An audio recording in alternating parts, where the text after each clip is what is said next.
Hi and welcome to this week's Wu Wei Wisdom Life Lessons teaching. It's great to be back with you all. This week we are talking all about why your past does not define you. Now, if you have encountered very challenging experiences or traumas in your childhood or earlier years, this does not define who you are as a person. But many people believe that they are in some way damaged because of the emotional experiences of their childhood, and that it inevitably will affect their relationships, their successes, and their happiness as an adult. Well, in this teaching, you'll learn why this is not the case, and that your past experiences do not define you or need to dictate your success or potential.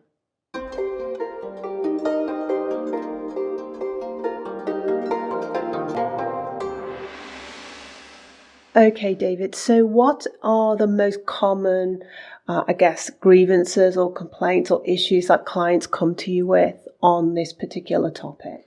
Well, this is such an important topic, Alex, and in some way, this is what has brought me to do this work, because I'm a great believer that you should not allow your childhood experiences to define who you are as an adult. So during this video, we will be going through all of the principles of the Wu Wei Wisdom model. Because if you think about it, if it's something that's happened in your childhood, definitely the inner child is involved. So to answer your questions, normally people would come with the classic anxiety, unable to cope, definitely not thinking they're good enough, thinking they're unlovable, they're unworthy. Because when this happened, when this dysfunctional childhood happened, it was at the formative years. Normally between 6 and 9, I've identified that this time period is very important, because this is the time period when a child has developed their emotional state, but their cognitive reasoning hasn't developed quite as quickly. So that child during those periods will see things very black and white, yes, no, good, bad. And you know what? They normally end up in blaming themselves, what I call the vow, V-O-W. There's something wrong with me. There's something missing with me. Surely, if I was a good child, my parent would love me and care for me. Surely the teacher would do this. Surely I wouldn't be bullied. There must be something wrong with me. And this is when we talk about defining, because if you have that core belief, what I call the first domino, the dominoes are all spread out. If that first domino, that vow is wrong, then the rest of your thinking will be faulty, because you're coming from a faulty beginning. And so this first domino, what you're saying, David, is set in childhood because of a childhood misunderstanding of us blaming ourselves for any traumatic or challenging experiences that we didn't understand what was happening. And that domino then sets the tone for our thinking and our beliefs for the rest of our life, adult life. That's exactly what I'm saying. I often say, because I came through a dysfunctional childhood as well, you are not a victim. You are victorious. Believe me, you are victorious. Any child that has come through dysfunctional times, I don't know how you did it. I don't know how I did it. And this is what you've got to look at. Don't look at yourself as a victim. Don't look at yourself as poor me. Don't look at yourself as there's something wrong with me. I'm not good enough. The 3 lies. Remember them? I said we'd cover all the principles of Wu Wei Wisdom. The 3 lies. I'm not good enough. That doesn't make sense. It's a nonsense statement. I can't cope. As I've just told you, you're victorious. You're a coping mechanism. I'm unlovable. I'm unworthy. You have got innate value and worth that I call Shen. Every human being has innate value and worth. When you were born, when you come into the delivery room, the midwife didn't hold you up to the light and say, quick, can somebody give this baby some value and worth? If you have children of your own, when they came into the world, did you have to give them value and worth? No, this is something that's innate in you. Do not doubt what and who you are. And this is why it is just the understanding of doing the golden thread, getting down to these core beliefs that we're talking about now, speaking to that part of your mind that I call the inner child. You may want to call it your subconscious mind or your ego or the devil that sits on your shoulder. I prefer to think about it and treat it like a child that's stuck. Child of about 6, 7, 8, 9, 10, trying their best, not having the knowledge how to deal with things. And their view of the world is very constricted, very tight. And they see and they believe the value does come from outside, does come from other people, that they need that validation, that approval, those strokes, those constant approval, that they can't be criticized. And they see that their parents can't be wrong, even though they see them wrong. They think, well, it must be me. I must be the cause of that, the beginning of that. There must be something wrong with me. And this is where it goes wrong. And David, doesn't that our same inner child look around and compare? Yes. So it will look at our friends, our peers, our contemporaries and say, well, they didn't have such bad experiences in their childhood. So they can be successful and happy now and things are working out for them. But with me, I'm kind of handicapped because of my life experiences, my childhood experiences. What do we need to explain to the inner child on that score? That's such a good point, Alex, because you're absolutely right. And again, in our model, the principle that Alex is explaining is what we call CCJ, criticizing, comparing, and being judgmental.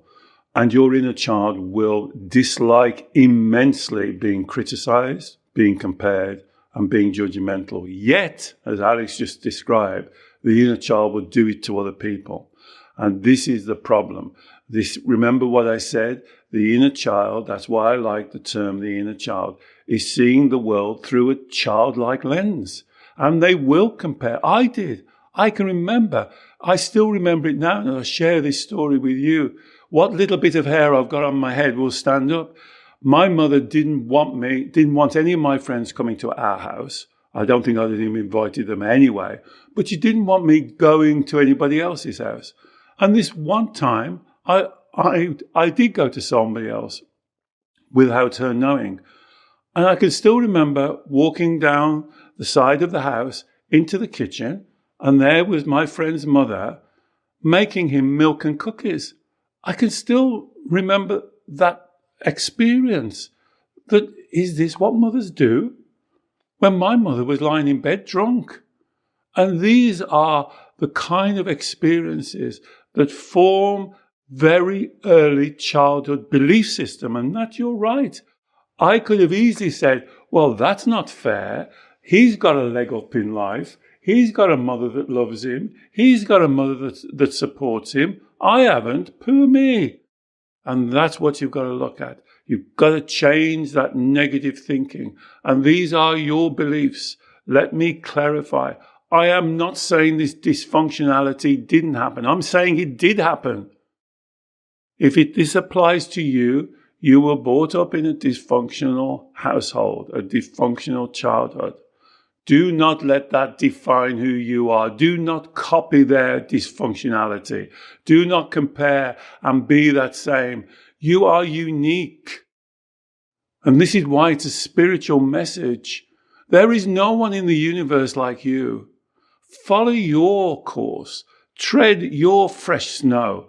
Don't walk in other people's footsteps. Oh, because my mother did this, my father did this, I was bullied at school. This means there's something wrong with me. This is not even balanced Wu Wei thinking. If you were bullied at school, for instance, and got through it, my goodness, you should be patting yourself on the back and making sure you'll never bullied again and learning how not to be bullied again, either verbally or physically. And this is your responsibility. And this is why we do these videos, for you to change your view on yourself and your childhood. And more importantly, more vitally, change those core beliefs. That's the key. First domino, because you can spend all of your time trying to change your feelings and change how other people act with you. And you'll never be successful because you can't change other people, but you can change you. And this is where you should take full responsibility. This is your accountability for your thinking. And I say it on every video. What do you believe? Why do you believe it? And David, I just want to touch upon something which goes a little bit deeper for anyone listening who has suffered from kind of an abuse in their childhood. So it could be physical abuse, sexual abuse as well, where there has been some physical intervention and an undeniable impact in terms of what's happened. I know in the past you've spoken about, the perpetrators of these things. They can physically affect you, and obviously we can recover, but that nobody can touch your true spirit. Do you want to elaborate a little bit more on that teaching? Because I think it's so important. Yes, I think if it's sexual abuse or ridiculous physical abuse, I want to say that you did suffer and experience that, and I'm very sorry. But here's the reality. We can't get into a time machine and we can't go back and change it. It is what it is, and thank goodness you've got it through it. Back to victorious. You got through it. Now all we're talking about is your belief system of getting through it. And what you just experienced is absolutely right. We can't change that physical abuse and that physical intrusion that happened. But we can, and you can change your mindset, how you view it. And that's why I believe Shen, your innate value and worth, is so vital. We have 3 principles in the Wu Wei Wisdom model, like the foundations. You are the creator of your emotions. You are not the victim. You have Shen, innate value and worth. No one can give it to you. No one can take it away from you. You are accountable. You are accountable for sincerely living your life in truth, honesty, and integrity. So as Alex has just explained, if you were abused violently, sexually, I am so sorry for you. But do not let that define your life, because once you accept the principle of Shen, I will show you and guarantee you that no one can touch your Shen. No one can contaminate, interfere, be even close to your Shen. And that's why I call it that divine essence of who you are. Every human being. That's what makes you unique. And this, again, this teaching is so important because this goes right to the core. What do you believe? Do you believe you have got Shen? Do you believe that other people can interfere with your Shen? And that, if I was talking to a client, those are the type of questions that we would be exploring, because I would want to know how somebody can touch your Shen, your divine spirit. I do not believe that they can. Do you? And these are the important questions. And I'd love, for those of you who are watching on YouTube, please put your thoughts in the comments section. We'd love to hear from you. And I will put links in the show notes as well to our Shen video playlist and also our Inner Child video playlist, so you can learn a lot more about this topic. This is a short teaching today, but I hope it's covered some very, very powerful points for you. Of course, we've got many more related teachings that can help you with this topic.